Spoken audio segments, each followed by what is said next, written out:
Assalamualaikum warahmatullahi wabarakatuh.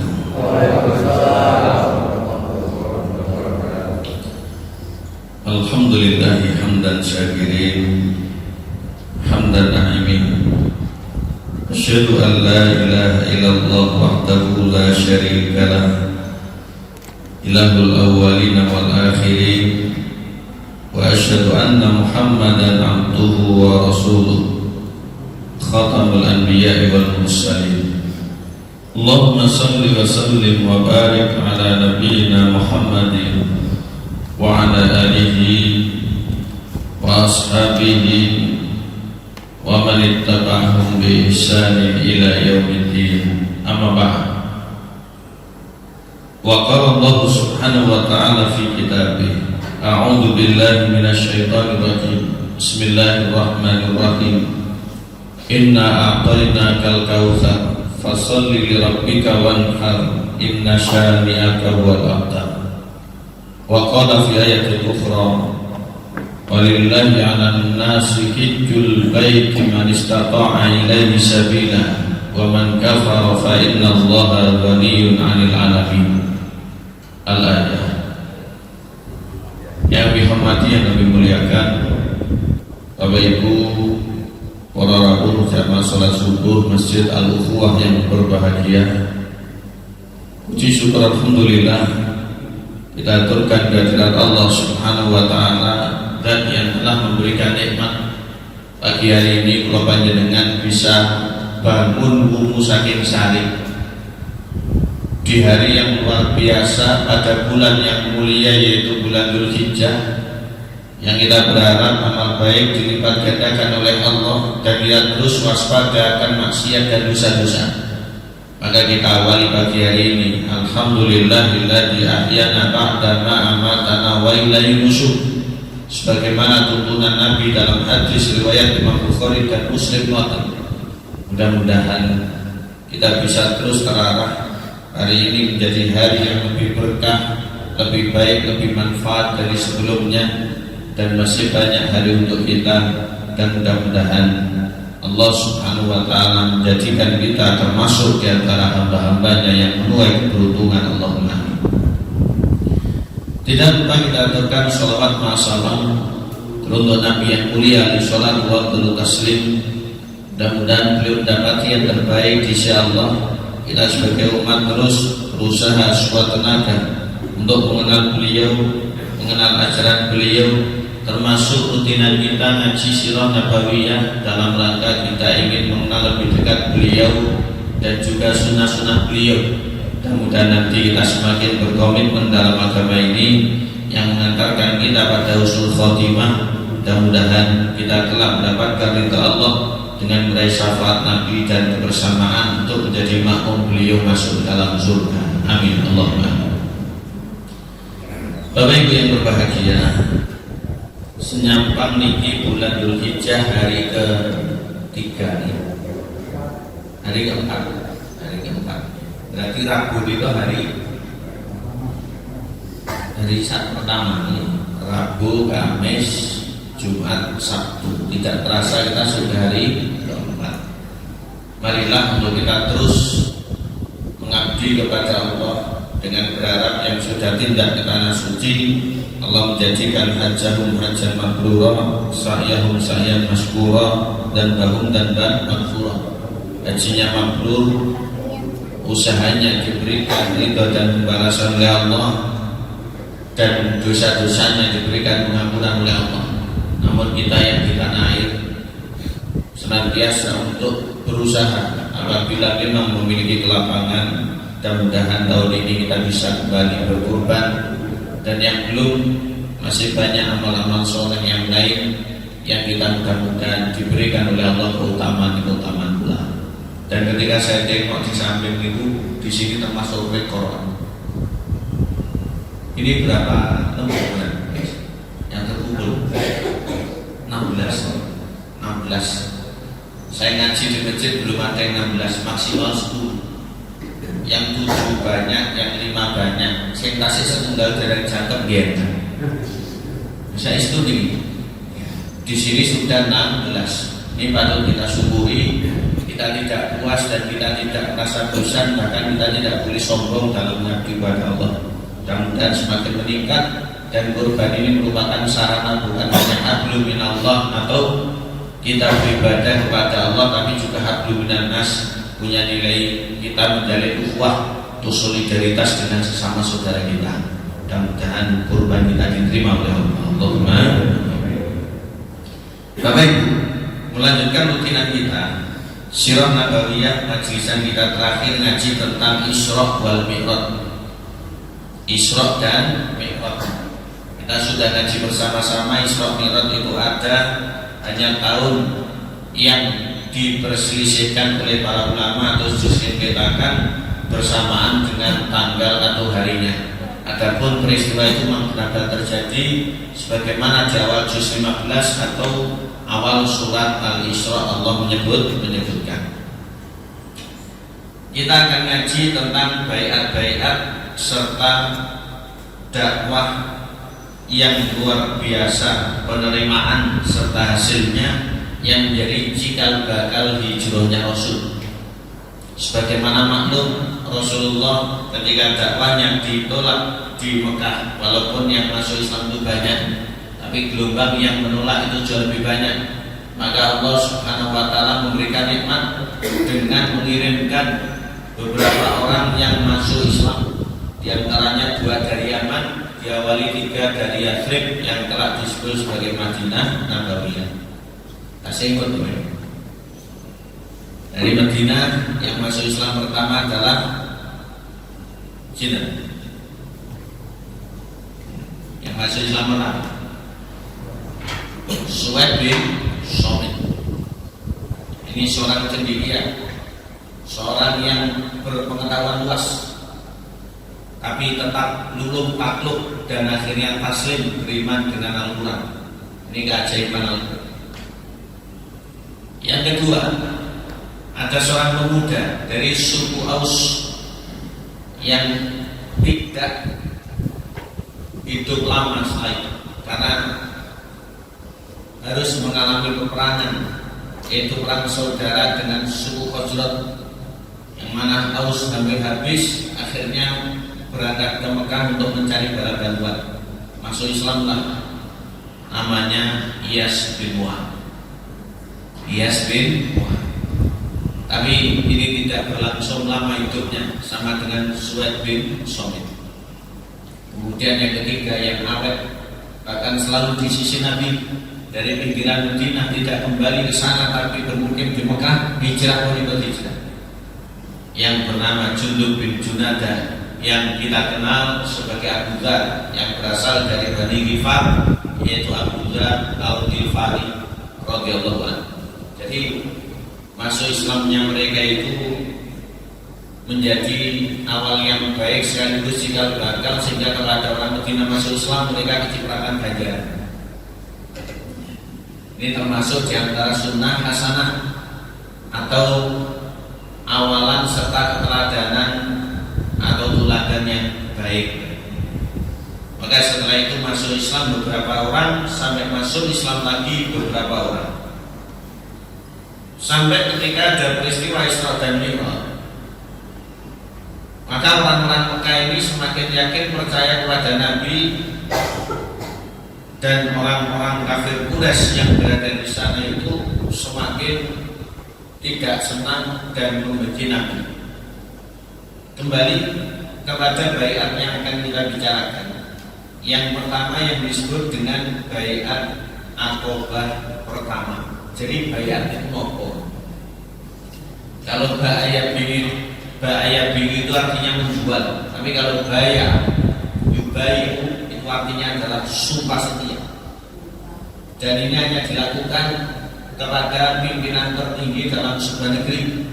Saat itu adalah Rasulullah sebagai pimpinan agama tertinggi, sehingga ketika beliau di Mekah disumpah oleh umatnya, ketika di Madinah beliau juga disumpah oleh umatnya. Sehingga baiat kepada Rasul dulu isinya adalah banyak, intinya adalah menjalankan Islam dengan semestinya dan menjauhi seluruh perbuatan maksiat dan dosa-dosa. Ini namanya sumpah setia.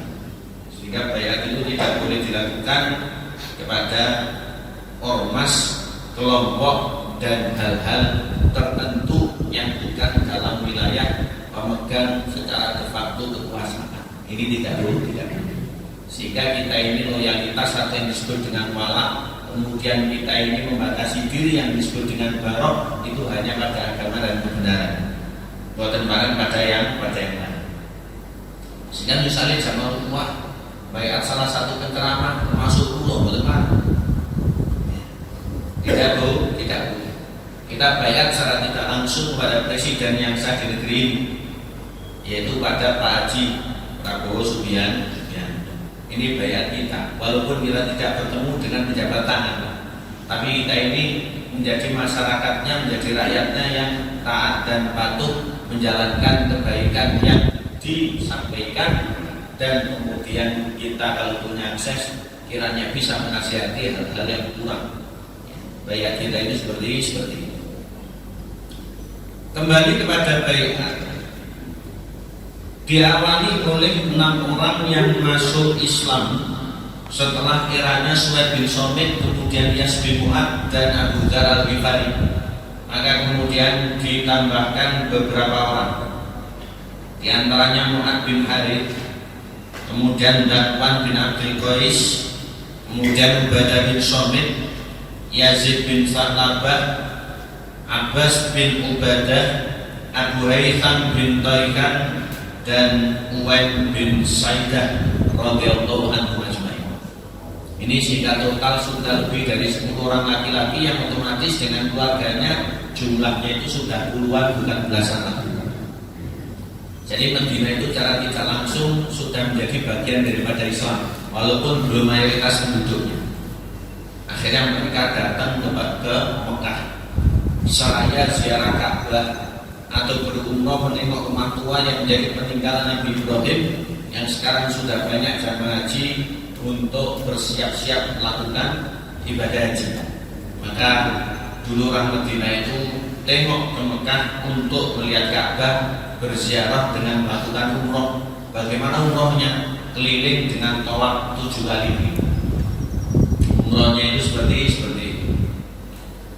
Maka mereka berada di sisi Bukit Aqobah di Mina, membaiat Nabi Shallallahu Alaihi Wasallam.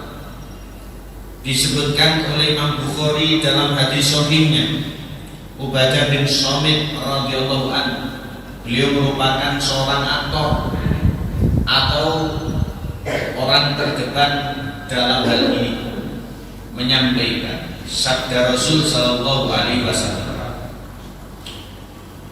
kemarilah berbaiat padaku untuk pertama tidak menyekutukan Allah. Jadi orang-orang itu dijanji oleh Nabi tidak boleh berbuat syirik. Yang kedua, tidak mencuri.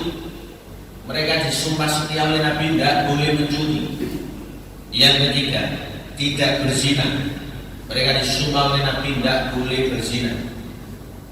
Kemudian yang keempat, tidak membunuh anak-anak. Mereka disumpah oleh Nabi tidak boleh membunuh anak-anak. Yang kelima, tidak berbuat dusta. Mereka dilarang berbohong. Kemudian yang terakhir, tidak durhaka dalam hal yang ma'ruf kepada Nabi. Artinya tidak berkhianat, tidak pula melanggar ketetapan yang baik-baik dalam agama, walaupun Nabi tidak punya ketetapan yang jelek. Ini diantara isi bayat tersebut. Kemudian siapa di antara kalian yang menempati, maka Allah yang akan mengganjar pahala. Namun siapa yang berkhianat, maka dia telah melakukan dosa. Kemudian Nabi Shallallahu Alaihi Wasallam menyampaikan, jika Allah menghendaki mengadab, jika Allah menghendaki bakal memaafkan. Ini diantara isi bayat yang disampaikan oleh Nabi dalam hadis riwayat Imam Bukhari. Kemudian Ubadah bin Somit diikuti oleh yang lain menyampaikan, bayatna Rasulullah Sallallahu Alaihi Wasallam menadari, kami menyetujui sumpah itu, kami membayar dengan menjabat tangan Nabi atas hal tersebut. Nah, itu bagi laki-laki. Kalau perempuan bagaimana? Tidak ada salaman.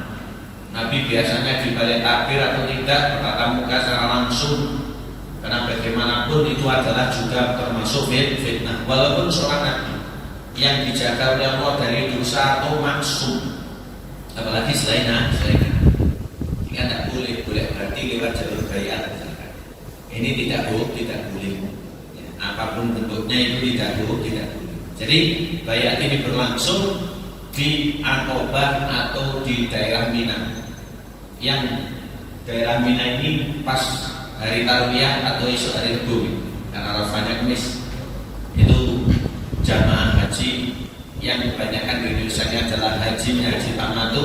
Setelah awalnya mengucapkan labbaik Allahumma umratan mutamattian bi ilal haji, di situ nanti pakai ihram lagi, kemudian mabit di Mina. Mabit di Mina. Baru esoknya ketika Dhuhr sudah siap di Arafah tanggal 9 itu, mereka kemudian wukuf. Baru kemudian malamnya mabit tapi di Musdalifah dan seterusnya. Itu ibadah haji. Duluan pernah kita belajar haji bersama. Tapi panjang makalahnya.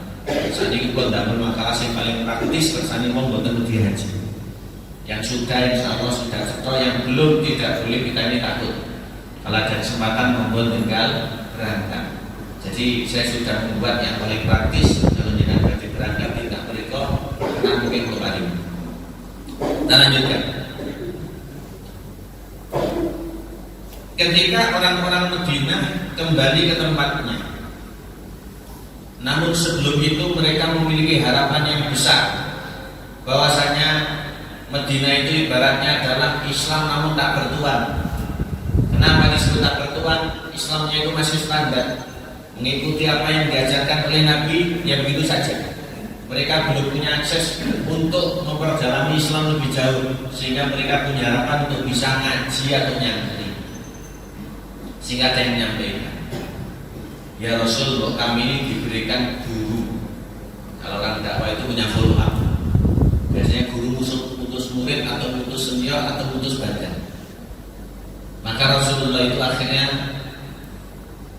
memberikan guru atau memberikan dai pertama yang berdakwah di sana, yang ini bukan orang sembarangan, ternyata adalah orang yang sangat militan, yang dulu dalam awal Islamnya itu sudah luar biasa ujian, yaitu Mus'ab bin Umair al-Abdari radhiyallahu. Mus'ab bin Umair al-Abdari radhiyallahu. Ini kan pemuda yang kaya raya, tapi ketika memilih jalan Islam, mengikuti Nabi, segala bentuk fasilitas dan akses itu ditutup oleh orang tuanya, tapi tidak menyurutkan letak. Rasanya nggak ada motor itu dipundut kabel, nggak ada rekening isinya miliaran dipundut kabel, nggak ada sembarang aset dipundut kabel. Kira-kira apa yang terjadi? Jarang orang yang kuat. Ini namanya jarang orang yang kuat. Kalau dipengin Jumatan, usaha Jumatan, itu traktir, gelem. Nggak usah kita bicara miliar. Apalagi sekarang adanya siasat. Rasa Jumatan tak kira 2 juta. Iya, itu tak safar, PP paling 200. Ada pikiran tidak. Dengan alasan untuk legal tidak Jumatan safar. Tapi dapat 800 timbang capek-capek kerja, 200 untuk transport Namun sekarang akhirnya Mus'ab yang dulunya luar biasa kehidupannya seperti itu, kemudian ikut Nabi, kehidupannya berubah drastis. Inilah yang menjadi bukti bahwasanya beliau itu tidak kaleng-kaleng. Beliau adalah orang-orang yang pertama masuk Islam, akhirnya diutus oleh Nabi untuk menjadi dai atau duta atau guru atau mubalik pertama di Madinah. Sehingga kalau ada orang Islam Madinah pintar, ganjarannya juga nyiprat pada Mus'ab. Kalau ada orang Madinah yang masuk Islam, Mus'ab juga kecipratan ganjaran. Lah yang menjadi tuan rumah saat itu di Madinah adalah As'ad bin Zurarah namanya. As'ad bin Zurarah. Ini ada cerita. Jadi As'ad bin Zurarah itu kalau sekarang dia katakan takmir yang siap untuk menghandle penceramah. Biasanya kan penceramah itu kalau dari jauh nginep, nah itu ditanggung oleh takmir. Coro-coro ini As'ad bin Zurarah. As'ad ini punya ibu. Ibunya itu punya saudari, punya anak namanya Sa'ad bin Mu'adz. Ini adalah tokoh besar dari Bani Abbasiyah yang menguasai wilayah besar di Madinah. Itu punya sohib yang seakan-akan orang kedua yaitu wakilnya adalah Usaid bin Khudair. Mereka ini para sahabat Nabi yang luar biasa. Termasuk Usaid bin Khudair ini juga punya karomah. Kalau ngaji malam hari malaikat turun dengan membawa lentera sehingga padang-padang. Ini diantara karomah beliau. Nanti kalau jenengan betul, ngawas tilawah Quran beres terus moro-moro peteng dari badan. Nanti kita tidak pernah seperti itu. Tapi HP muruk ini jelas. HP muruk ini jelas. Kadang tidur kalau selimutnya pakai. Berarti HP ini muruk. Gimana? Makanya ulama itu ada yang diatur di zamannya ulama. 70 duit dilepok selimutnya pakai. Ini yang lebih amat. Dan ulama seperti itu. Zaman sekarang kita lihat. Ada orang hebat di Madinah namanya Sa'ad bin Mu'adz, kemudian ada lagi Usaid bin Khudair. Ada berikutnya Sa'ad bin Ubadah. Sa'ad bin Ubadah. Kita kembali. Bapak Ibu yang kami hormati, ketika Mus'ab bin Umair diutus oleh Nabi ke Madinah untuk menyampaikan Islam dengan menjadi pengajar, maka ternyata sambutannya itu luar biasa. Dulu belum ada masjid. Terus belajar mengajar, dakwah, berceramah dan mendengar di mana? Di kebun. Selama di situ ada tempatnya lebih tinggi, Mus'ab bin Umair duduk di sana, mengajarkan, bacakan Al-Quran sehingga orang yang lama itu semakin kuat iman, yang baru itu akhirnya tertarik untuk berislam dan sana. Ini ada cerita. Sebagaimana disebutkan di dalam banyak kitab, di antaranya diungkapkan dalam hadis-hadis, termasuk disebutkan dalam kitab Zadul Ma'ad, disebutkan lagi dalam Sirat Nabawiyahnya Imam Ibnu Hisham. Dalam sirat tersebut diungkap ketika Mus'ab bin Umair ngajar, kemudian yang menanggung, yang menghandle, yang menjamin adalah Sa'ad bin Zurarah. Berapa orang duduk melingkari Mus'ab bin Umair, kemudian dari kejauhan itu ada Sa'ad bin Mu'adz dan Usaid bin Khudair. Saat ini sebenarnya dan Usaid bin Khudair ini berguru. Ketika kelihatan dari kejauhan, dua orang ini mencium hal yang aneh. Ini kenapa orang Mekah itu datang mengajarkan agama baru? Jangan-jangan ini ada misi atau tujuan tertentu. Akhirnya Sa'ad bin Mu'adz mengutus Usaid bin Khudair. Kalau bukan karena dia adalah anak dari saudara ibuku, aku yang akan turun tangan untuk membereskannya. Kamu aja Usaid datang ke sana. Kalau ada yang tidak kembali ke sini. Maka kemudian As'ad bin Zurarah ini bisa mencium dari jauh pula, kemudian menyampaikan kepada Mus'ab bin Mus'ab, nah ini dua orang yang datang ke sini, ini orang besar luar biasa. Perbaiki sikap dan ucapan. Kalau dia sampai tertarik ikut agama Islam, ini merupakan keberhasilan. Akhirnya betul. Ketika datang membawa tombak dengan raut wajah yang tidak sumringah, kemudian sebelum terjadi cakap, Mus'ab bin Umair sudah mempersiapkan diri. Ini layaknya seorang penceramah atau pendakwah, memperbaiki penampilan, memperbaiki sikap dan memperbaiki tutur kata dengan tujuan yang ikhlas kepada Allah. Segala hasil itu pasrah kepada Allah karena bukan wilayahnya. Maka Mus'ab ini memang orangnya sangat diplomatis. Orangnya pintar alim, sehingga ketika banyak perang di Madinah, beliau termasuk di antara yang diamani oleh Nabi membawa bendera La ilaha illallah. Maka Mus'ab menyambut, Tuhan silakan, silakan. Kalau yang saya sampaikan baik, monggo dilanjutkan. Kalau tidak, silakan. Tuhan pamit dari sini. Mohon duduk sejenak. Akhirnya lega. Orang duduk ini kan sudah ibaratnya menurunkan egonya, dan 1-0 itu paling tidak sudah mengantongi modal. Mus'ab bin Umair. Betul tidak? Orang mau duduk itu seperti itu. Orang mau duduk seperti itu. Makanya kalau ada apa-apa ribut itu tidak duduk. Karena apa?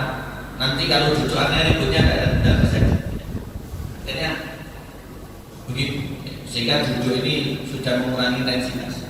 Akhirnya Usaid bin Khudair duduk. Setelah didengarkan kok baik, Setelah disimak kok ini lain, akhirnya minta petunjuk bagaimana caranya untuk bisa begitu dan mengikuti yang katanya ada Nabi di Mekah. Akhirnya diajari, nanti kalau masuk Islam nanti dan bersadar begini-begini. Ini hidayah masuk. Makanya orang itu kalau egonya bisa dikurangi, ilmu akan semakin didapat, hidayah akan semakin merasuk, kebaikan, kebenaran, derajat dan yang lain sebagainya Allah akan semakin menambahkan. Tapi kalau ego ini tidak bisa dikurangi, repot.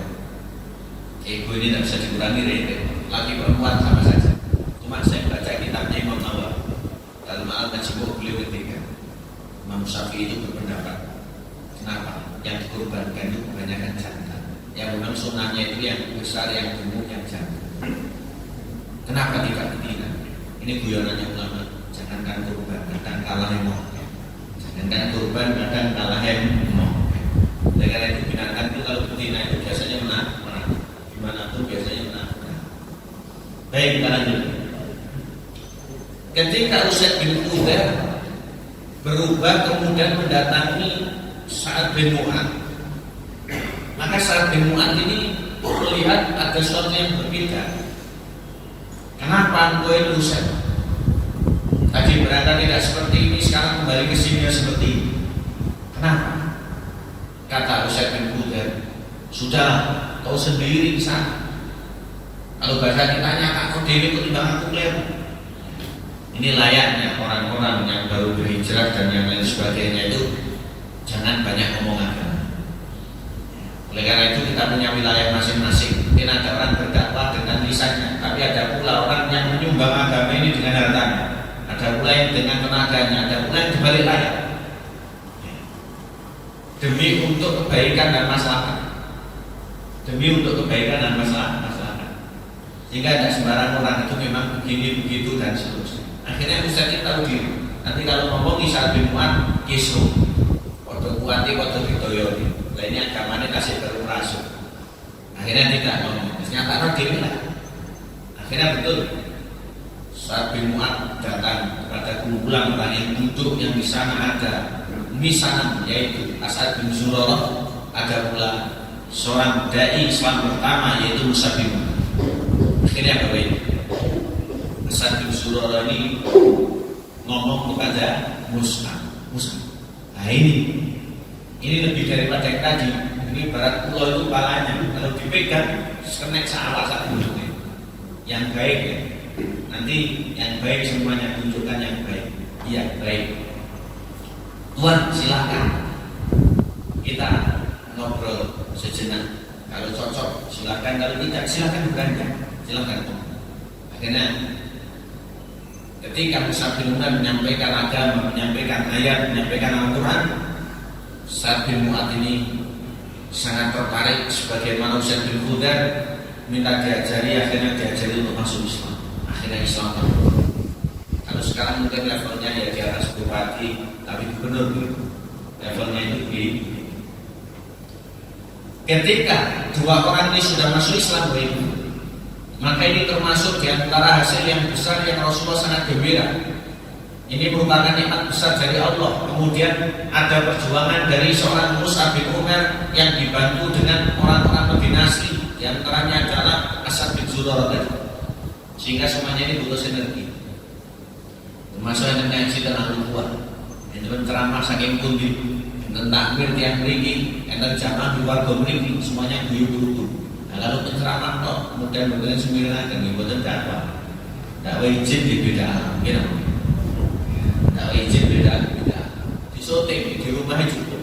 Kemudian uang dulu. Jangan sholat subuh terus kabeh mangsul.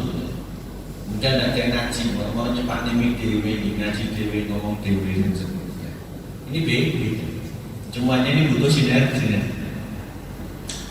Akhirnya ketika Sa'ad bin Mu'adz masuk Islam dan juga Usaid bin Khudair masuk Islam, mereka itu datang kepada masyarakatnya karena dianggap sebagai sayyid atau tuannya, dianggap sebagai sayyid atau pimpinannya.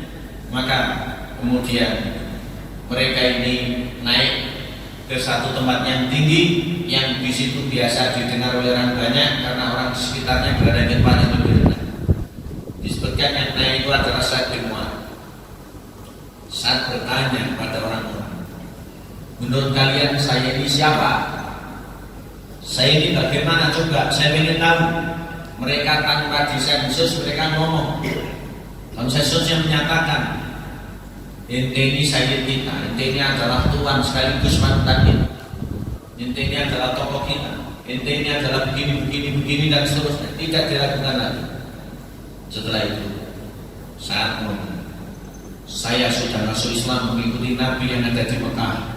Haram bagi kalian berbicara dengan saya, dan saya juga haram berbicara dengan kalian sebelum kalian mengikuti saya masuk Islam. Fa'aslamu Bani Abdul Asad, maka Islamlah Bani Abdul Asad seluruhnya.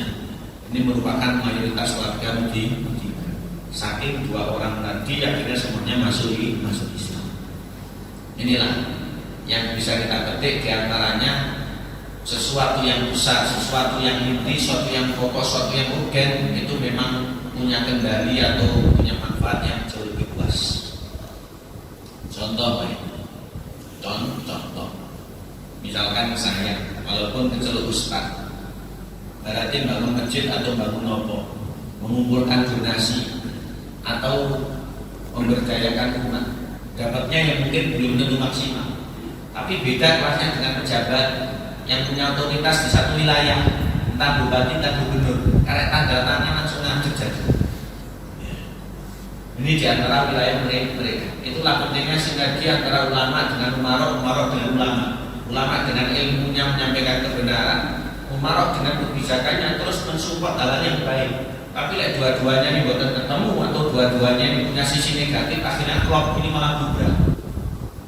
Ulama masuk ketemu pejabat yang ngilu, akhirnya tidak ada umat ini mau dibawa kemana? Allahumma aslih awlaka umurina, dan Allah memperbaiki urusan para pemimpin dan memperbaiki mereka dan menjadi kebaikan dan maslahat bersama. Sehingga kembali pada ayat 59 surat An-Nisa, ya ayyuhalladzina amanu atiullah wa atiur rasul wa ulil amri. Kita wajib taat Allah, juga wajib taat Rasul dan pemimpin. Pemimpin agama adalah ulama, pemimpin otoritas adalah pemimpin sebuah tempat atau sebuah negeri. Mudah-mudahan Allah perbaiki semuanya. Kita lanjutkan. Ketika sudah banyak yang masuk Islam di Madinah, maka mereka itu semakin rindu Nabi karena mayoritas mereka belum pernah melihat wajah Nabi. Orang Madinah ini hanya dengar begitu saja, sebagaimana kita saat ini. Dan nanti persona, ketika mereka belum mendengar Nabi, belum melihat Nabi, mereka itu punya rasa rindu bagaimana caranya bisa ketemu dengan Nabi. Maka di tahun terakhir Nabi berada di Mekah menuju peristiwa beliau hijrah, dan keadaan di Mekah semakin tidak kondusif. Datanglah puluhan orang, lebih 70 orang, kalau di total sekitar 80 lebih, untuk melakukan baiat yang kedua. Tempatnya masih di Aqabah, yaitu di dekat Mina sana, yang mana disampaikan bahwasanya Nabi Shallallahu Alaihi Wasallam bertemu dengan mereka di waktu malam. Mereka kemudian disumpah setia, mereka siap untuk menerima Nabi kapanpun bila mana Nabi datang ke sana, dan Nabi Shallallahu Alaihi Wasallam sudah dianggap bukan siapa-siapa. Makanya disebutkan dalam beberapa riwayat, termasuk dalam kitab Musnadnya Imam Ahmad, ada 5 inti isi dari baiat Aqabah yang kedua. Yang pertama, taat dan loyal dalam segala situasi. Jadi dengan Islam, dengan Nabi, orang Madinah itu wajib taat dan loyal dalam segala situasi. Semangat atau malas, ada atau tidak, itu mereka tetap loyal kepada Islam. Dan yang kedua, siap membantu secara materi atau berinfak di segala situasi. Lapang atau berat, lapang atau susah mereka. Yang ketiga, ikut andil dalam amar ma'ruf nahi munkar. Nah, ini diperlukan kontrol sosial yang muatannya agama. Jadi hal-hal yang negatif itu diberantas bersama, yang baik ditularkan bersama. Yang keempat, tidak mempedulikan celaan di jalan Allah, selalu ajib dan istiqomah. Tidak mempedulikan celaan di jalan Allah. Ini juga termasuk di antara bentuk konsistensi dan juga asas dari beragama. Istilah ini pun buatan baperan, soalnya yang baperan gampang dulu. Diloknya akhirnya untung, disanjung urusan berubah. Kita bukan model orang dipuji terbang, dicela tumbang.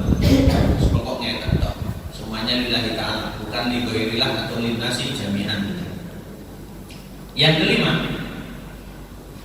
membela Nabi apabila Nabi datang ke Madinah karena diperlukan, melebihi pembelaan terhadap keluarga sendiri. Jadi ini bukti dari loyal. Di antara poinnya itu yang terpenting, Nabi itu dianggap bukan siapa-siapa, bahkan dianggap yang paling utama melebihi dirinya sendiri. Sehingga cinta Allah, cinta Nabi itu wajib. Setelah terjadi ini, Bapak Ibu yang berbahagia, maka kemudian orang Madinah itu sudah punya firasat, mereka siap memang kalau suatu saat Nabi itu akan datang sana. Kemudian ayat tentang hijrah itu mulai turun. Hijrah itu artinya adalah berpindah, yang akhirnya mereka itu ketika Nabi SAW hijrah menyiapkan segalanya, karena yang hijrah bukan Nabi tapi juga para sahabatnya yang banyak dari orang Mekah yang disebut dengan orang muhajir, yang kita kenal dengan istilah muhajir. Ada beberapa orang terpilih dari masing-masing suku yang ada di Madinah. Para ulama menyampaikan setidaknya ada 12 orang Khazraj yang mayoritas karena masih tersisa banyak ketika perang saudara dengan Aus. Ada namanya As'ad bin Zurarah, Sa'ad bin Rabi', Abdullah bin Rawahah, Rafiq bin Malik, Barak bin Ma'rur, Abdullah bin Amr, Ubadah bin Somit, Sa'ad bin Ubadah, dan Mundir bin Amir. Ini nama-nama yang mungkin kurang begitu kenal ketika Sa'ad bin Ubadah dan juga Ubadah bin Somit. Jadi ini nama-nama orang pilihan dari suku Khazraj. Kemudian ada 3 dari suku Aus, mereka lebih sedikit karena mereka banyak yang meninggal ketika perang saudara. Ada Usaid bin Hudair, sohibnya Sa'ad bin Mu'ad. Kemudian ada Sa'ad bin Khaitamah, kemudian ada Rifa'ah bin Abdul Mundir. Mereka semuanya ini tokoh-tokoh penting yang mereka akhirnya bahu-membahu untuk kemudian mensukseskan penerimaan warga Mekah atau orang-orang yang berhijrah ke Madinah. Ketika ayat hijrah turun, maka Nabi SAW tidak langsung berhijrah. Mereka melihat situasi, beliau melihat situasi dan kondisi. Tapi Nabi mengizinkan beberapa orang sudah mulai ke sana, sehingga warga Mekahnya tidak eksotis. Karena di Mekah tidak ada harapan untuk bisa beragama, semuanya serba dipersulit. Kalau kehilangan warga, kafir Quraisy sudah bingung sendiri. Nanti akhirnya Mekah ini kosong. Ada beberapa cerita hijrah ketika ayat ini turun. Diantaranya yang pertama, yaitu keluarga pertama yang hijrah adalah Abu Salamah bin Abdul Asad, yang punya istri biasa dipanggil Ummu Salamah. Abu Salamah ini keluarga pertama yang hijrah Madinah. Yang Ummu Salamah saat itu tertinggal dengan putranya karena tidak diizinkan oleh keluarga. Ketika Abu Salamah sudah sampai Madinah, juga kepikiran istrinya. Maka istrinya ini kalau bahasa kita numpak Melayu, boten enak mam, boten saged istirahat. Setiap ada kafilah dari utara dilihat, setiap ada kafilah berangkat ke utara dilihat. Akhirnya keluarganya kasihan, itu kok jarane bahaya. Akhirnya dibiarkan untuk ikut ke sana. Akhirnya bertemu dengan keluarga Surat, bertemu dengan keluarga. Ini Ummu Salamah, istri dari Abu Salamah bin Abdul Asad. Ketika Abu Salamah dalam satu perang meninggal dunia karena kakinya titanus, Ummu Salamah ini diberikan doa oleh Nabi, kemudian diamalkan. Akhirnya kemudian dinikah oleh Nabi SAW setelah beliau menjadi 4 bulan sebelum. Ceritanya seperti itu. Sebagaimana dua hadis riwayat Muslim, setelah istirja ada Allahumma jurni fi musibati wa akhlif li khairan minha. Doanya seperti itu. Kemudian ada cerita hijrah, tapi ini cerita langka dan kelihatannya ini hanya orang tertentu. Siapa itu? Umar bin Khattab. Ini beda dengan yang lain. Beliau kalau hijrah pamit. Ya, yang nyawanya lebih dari satu silakan, saya mau hijrah. Pamitnya itu tidak repot. Ini memang orang yang tidak ada adrenalin, bahkan setannya direwangi minggir. Timbang pakai tabrakan kali cuma monteng. Setan saja minggir. Ini diantara karomah beli. Sekiranya ada Nabi kemarin pantas, makanya disebut muhadats. Tapi tidak ada Nabi setelah Muhammad.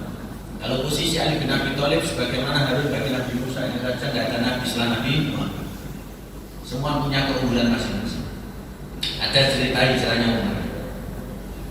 Jadi Umar itu hijrahnya bersama Iyas bin Rabi, kemudian Hisam bin As bin Waqil. 3 orang ini janjian. Nanti ketemu di sana, kita ke Madinah. Iya.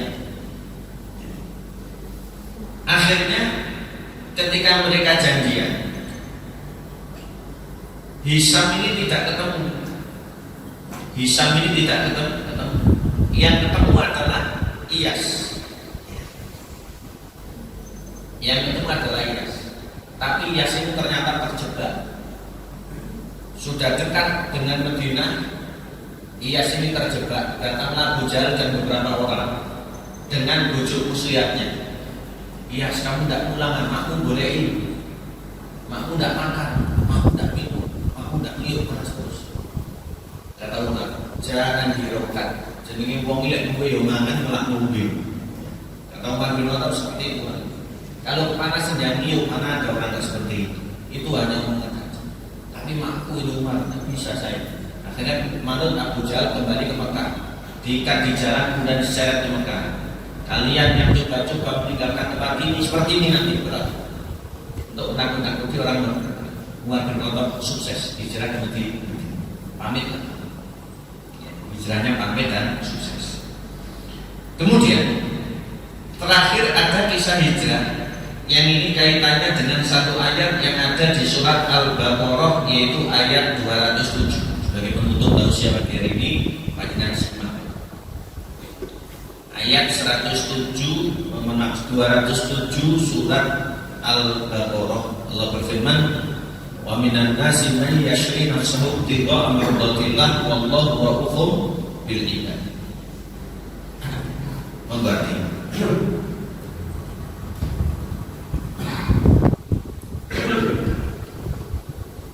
Dan di antara manusia ada orang yang mengorbankan dirinya untuk mencari tujuan Allah, dan Allah mengatur pada hamba-hambanya. Disebutkan di ayat tersebut, wa minan nas, di antara manusia, mayyashri, ada yang menjual dirinya, dan menjual nafsahu dirinya, ibtigha'a mardatillah, untuk bisa membeli ridhonya Allah. Wallahu, dan Allah itu raufun, penyantun bil ibad pada seluruh hamba-hamba. Jadi semuanya dikorbankan untuk ridhonya. Ayat ini pernah disalahartikan oleh Abdurrahman bin Muljam, membunuhnya Ali bin Abi Thalib. Sehingga dalam tafsirnya Imam Ibnu Katsir itu jadikan kata Ali bin Abi Thalib kalimat haqqin murid dan bil batil.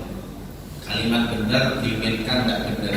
Karena pas membunuh Ali membaca ayat itu.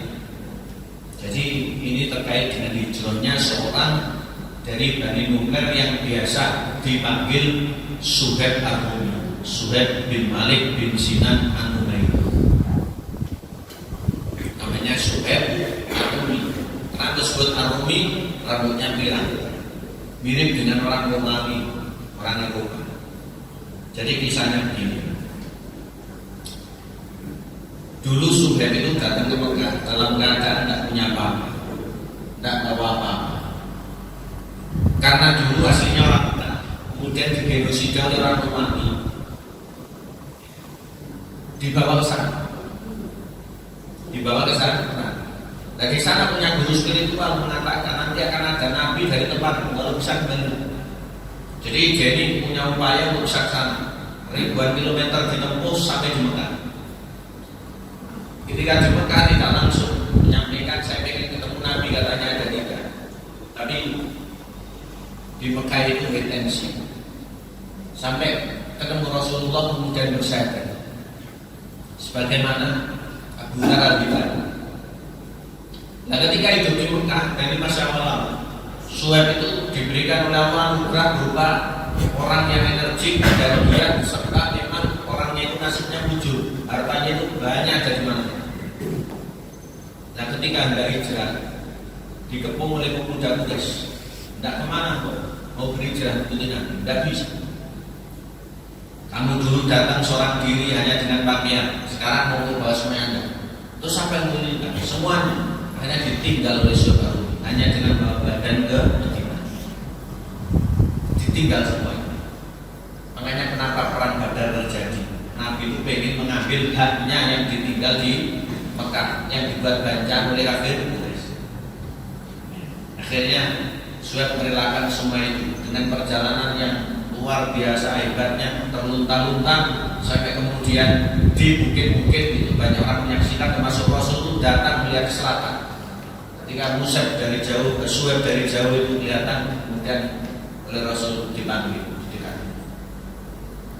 Kemudian Ali bin Abi Thalib di samping. Suhaib bertanya, ya Rasul, apakah kamu mengirim anak-anak? Enggak, Suhaib. Nah terus berarti Allah beritamu iya. Mana? Rasulullah membacakan firman Allah tadi surat Al-Baqarah 207. Wa minan nasi may yashri nafsahu tidwa mardatillah wallahu ra'ufur rahim.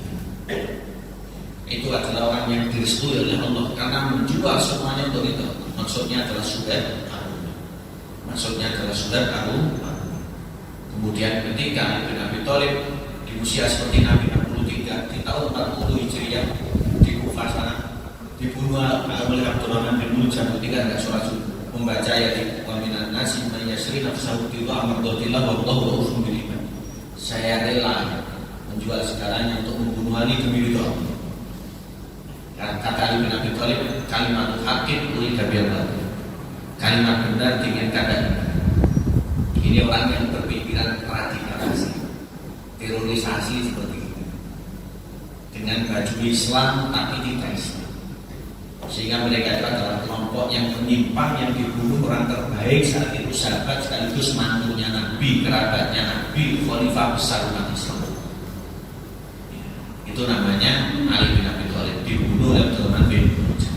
Ya dan bilang misalnya dari tapi kepada Allah dari pemikiran yang meninggi. Intinya dari apa yang kita dengarkan bersama, mudah-mudahan Allah SWT semakin memberikan kekuatan, giroh, semangat dan istiqomah bagi kita.